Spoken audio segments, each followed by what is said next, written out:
مساء الخير. يمكن احنا بعد المداخلات اللي حصلت احنا محتاجين ان احنا نعرف بشكل اوضح ايه هو التيار المدني الديمقراطي وازاي يتكون ومين اللي موجودين في التيار المدني معانا. يمكن احنا بنتكلم الاول على ان التيار المدني الديمقراطي من اجل كل الشهداء اللي جم في ثوره 25 يناير وفي احداثها المتعاقبه جت الفكره ان احنا نعمل حاجه اسمها التيار المدني الديمقراطي. عيش، حريه، تنميه شامله، عداله اجتماعيه، كرامه انسانيه. دي الاهداف اللي كانت قامت عليها ثوره 25 يناير. ودي اللي اتكون علشانها التيار المدني الديمقراطي في 1/9 سنه 2012. التيار المدني الديمقراطي بيضم مجموعه من الاحزاب والحركات والشخصيات العامه، وبيقدم لكم برنامج. البرنامج ده هو عباره عن برنامج لعمليه انقاذ وطني، وفي طريقنا لتنفيذه عندنا ديمقراطيه وعندنا انتخابات عامه. عندنا انتخابات نيابيه، رئاسيه، محليات، انتخابات نقابات، وكل ده هيكون عن طريق قوائم موحده. الرساله بتاعتنا بتقول ان احنا عايزين نحقق نمو اقتصادي، عداله اجتماعيه، وده عن طريق ان احنا نكون قادرين على المشاركه في كل الانتخابات اللي موجوده.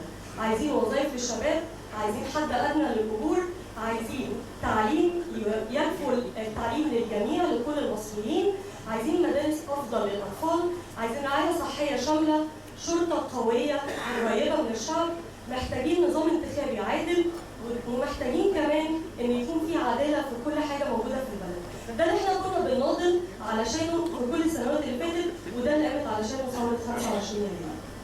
اهدافنا ملخصه في مجموعه من النقاط. اول حاجه ان احنا بنتكلم على نشر مفهوم الدوله المدنيه ونشر مفهوم الديمقراطيه والحفاظ على الهويه المصريه. تاني حاجه بنتكلم على توحيد الصف المدني الديمقراطي، وبنتكلم كمان على الدفاع عن صياغه الدستور المصري بحيث ان هو يكون دستور يمثل كل المصريين ويلبي اهداف ثوره 25 يناير. عاوزين نحقق عداله اجتماعيه وضمان الحقوق السياسيه والاقتصاديه والاجتماعيه للمواطنين. احنا مين؟ احنا مجموعه وقعت على تدشين التيار المدني الديمقراطي. المجموعه دي هي مجموعه من القوى المدنيه الديمقراطيه باسكندريه، رفضت اختطاف اي فصيل وانفراده بمستقبل الوطن، ورفضت ايضا لاي طرف الحديث باسم الدين، وده من خلال رؤيه اقتصاديه واجتماعيه تنهض بالاحوال المعيشيه للشعب المصري، وتضع مصر في مصاف الدول الناهضه باستخدام العلم والتكنولوجيا. ويعلن المجتمعون ان اعمال وفعاليات التيار المدني الديمقراطي ليست مرتبطه بنشاط جغرافي او سقف زمني. نحن منتشرون في جميع انحاء جمهوريه مصر العربيه لتحقيق اهداف ثوره 25 يناير.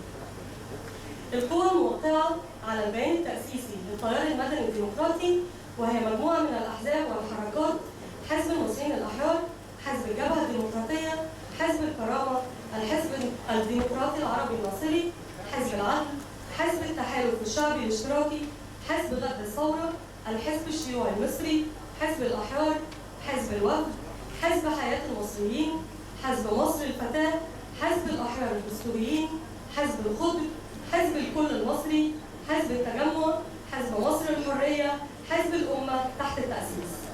معانا كمان جمعيه الثقافه والتنوير، جمعيه تحوتي للدراسات، حركه كفايه، التيار المصري الليبرالي، اللجان الشعبيه للدفاع عن الثوره، ائتلاف شباب الثوره، كلنا مستقلون، مركز مبادره، ائتلاف سيدات الثوره، نقابه المعلمين المستقله، لجنه حقوق الانسان، نقيب اطباء الاسكندريه، اللجان الشعبيه لتنميه الاسكندريه، جبهه انقاذ الاسكندريه، بالاضافه للعديد من الشخصيات العامه والنشطاء السياسيين المستقلين في الاسكندريه.